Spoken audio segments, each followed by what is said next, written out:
Welcome back to Weekend Sunrise. On the Masters of Spin this morning, the public health warnings from the government to make sure we're not complacent about the coronavirus, telling us that they've got the crisis under control. But does declaring a pandemic and enacting an emergency plan turn a health alert into a public alarm?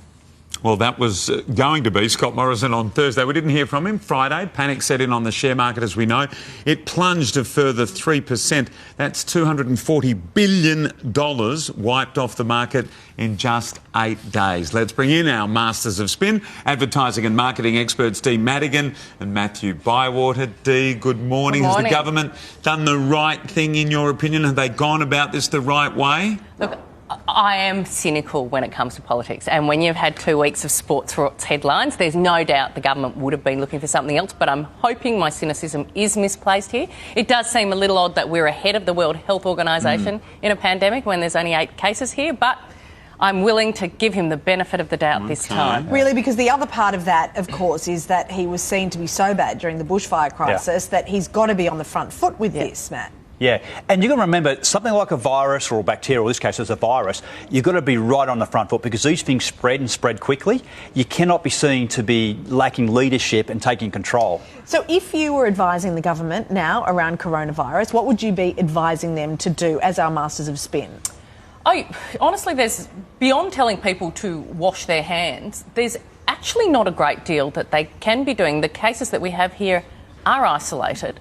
There's not a lot the public can do beyond what hopefully they're already doing. But do they? It's up to the government, though, to make people feel as if it's that alert and not alarmed message, isn't it? Yeah. To say, we've got it covered, but you've got to take responsibility for yourself as well. I'd like to see something like an explainer video saying just that. Look, we are being cautious and perhaps over-cautious, but this is what you need to be safe, washing your hands, having a healthy diet. This is real simple stuff we all got to do, make sure that we are so healthy, because right now we know it is affecting those who are less healthy, if I can put it that way. So, but we need to show a bit more leadership. So get people out there, explain the whole process. Don't just talk from elected. Put it out in a commercial. I'm going to say that, but put it out in a commercial and let people actually absorb more information. And maybe at train stations and things like that have the, you know, at hospitals how you get those hand sanitizers. Yes. Maybe more of those around. They are popping up in lots and lots of places. There seems to be a lot more in hotel foyers and that sort of thing. So obviously people are taking it on their own. Maybe we're going to have not as bad a flu season this year. I mean, it depends on what the strain is like, but because people are so much more cautious about it, and people that are sneezing in public are getting the evil eye rather than, you know, you're doing it into your elbow. I had to blow my nose this morning and I was like, into your elbow. Into your elbow, Dee.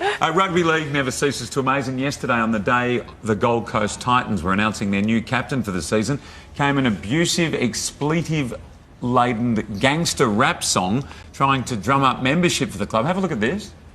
Yeah. The first on my body, I just check my balance. I probably pull up to your hood and come buy me. You know that your hoe told you that crazy. Don't think that she lied to you. This video was posted, the song and video, posted minus the bleeps on the Instagram page of Titans player AJ Brimson, but it was then shared by the club also minus the bleeps. This seems bizarre, Matthew. Unbelievable. You just cannot believe in 2020, for all the league is trying to do with getting more women involved in the game, being careful about domestic violence, their no-fault strategy that they put in last year, all these things and this video come through.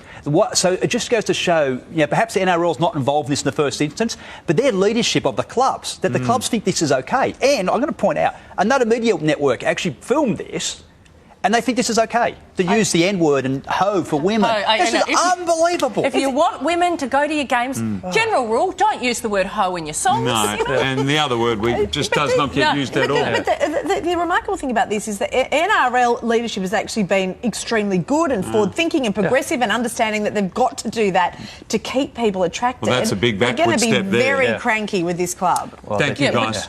Appreciate no it. more needed to be said, really, is there? That's it. Wow. Still to come for you this morning, more on our breaking news out of Queensland. That rescue of 16 people trapped on a Sunshine Coast mountain. More on that coming up. That's happening.